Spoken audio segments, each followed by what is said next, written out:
Order! Order! You are an incorrigible delinquent at times. Behave yourself, man! Well, we've reported tonight on how people from Black and Asian backgrounds are at greater risk of dying from COVID-19. And it's been clear since early in this crisis that many of the medics dying from the virus were from BAME backgrounds. For many communities, medicine is a generational career. 44% of the NHS medical workforce come from minorities. And while people took to their doorsteps every Thursday to clap our NHS heroes, Britain's attitude towards immigration has often been less warm. The author and journalist Satnam Sanghera has been meeting those on the front line to ask whether their sacrifices might help change Britain's attitudes to immigration in the future. At a recent school reunion, I found out that around a half of my Asian school friends became medics, often following in the footsteps of their parents. It's almost a tradition in some Asian families to work in medicine. There are doctors in my own, but they've recently been fighting a virus that has proved more fatal to them than it has to their white colleagues. There can be no doubt that Black and Asian medics are at the front line of this pandemic. I want to meet some of my old school friends and other Black and Asian doctors to see the risks they are facing, and also whether their sacrifice might change the way we view race and immigration in this country. The flow began after the war because they wanted jobs and Britain had jobs unfilled. For more than 70 years, immigrants have been the backbone of the NHS. Hi Osman. How's it going? Nice to meet you. Nice to meet you too. Like Osman's father, Dr. Adil El Ter, the first NHS surgeon to die from COVID-19.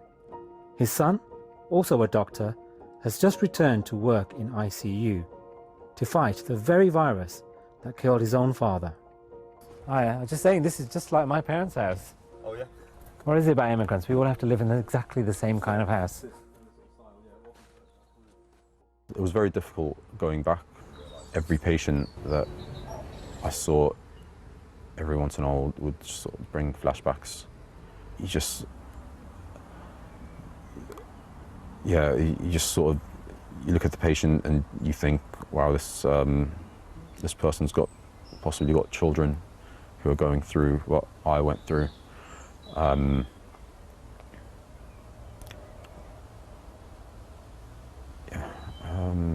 Sorry guys, just give me a second here, sorry. Take your time, it's fine. Do you think as a country we really appreciate what immigrants and second-generation immigrants like you and I have done for the NHS? I think this whole crisis has really underlined the contribution that the immigrant population has made to this country, and underlined it in a positive light. We're not all benefit seekers. I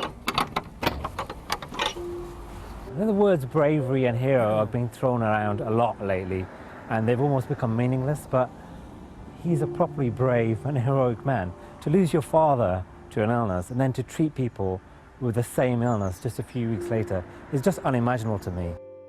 Yet some Black Asian minority ethnic medics are deeply troubled by terms like hero. Saurabh Jain is a consultant at a London hospital. He has just recovered from COVID-19 after working in ICU. Once you call somebody a hero, once you call them a warrior, when you send them into war, then it's okay for them to die. And it is not okay. And some of my colleagues have said, well, they worry about the effect of the virus on themselves. They worry about the fact that they may bring it home to their loved ones. So are they opposite of heroes? And we know opposite of a hero is a coward. Do you think we as a nation really appreciate what immigration has done for the National Health Service?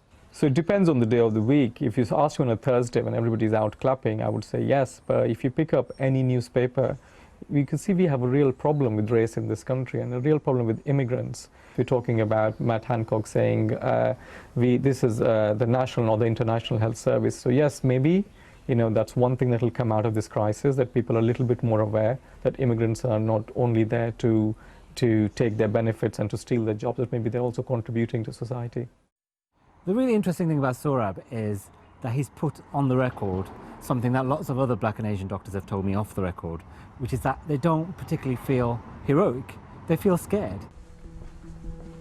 Back in Wolverhampton, I'm going to catch up with an old school friend who is now a GP. I'm here to see Harinder. Ah, here he is. Hey, how you doing, man? Hey, how you doing? Twice in 3 months. This is one of the most diverse places in the UK. But during the referendum, the issue of immigration was decisive. Well, we're both from Wolverhampton, and Wolverhampton voted massively for leave. Yep. Is there a disconnect between the way immigrants were portrayed during the Brexit campaign and the way they're being recognised for the work they do in the NHS now? Absolutely. There is a disconnect there, but I don't think people have made that connection in their own minds. So when they've thought about it, they've bought the argument that a lot of immigrants are taking our jobs, they're a sponge on the NHS, but if you start to show people the benefit of immigrants as well and what they're gaining, they can make a kind of a more informed decision or formulate a more informed view of what their actual stance is on immigration. So basically you're saying it's taken a global pandemic for us to appreciate what immigrants do, and the children of immigrants. Absolutely, yeah. The experience of these doctors reveals there's nothing equal about how this virus has affected Britain's communities.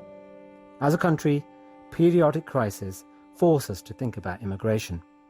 It happened with Stephen Lawrence and Windrush. Maybe the disproportionate suffering of BAME doctors during this pandemic will finally bring the lesson home.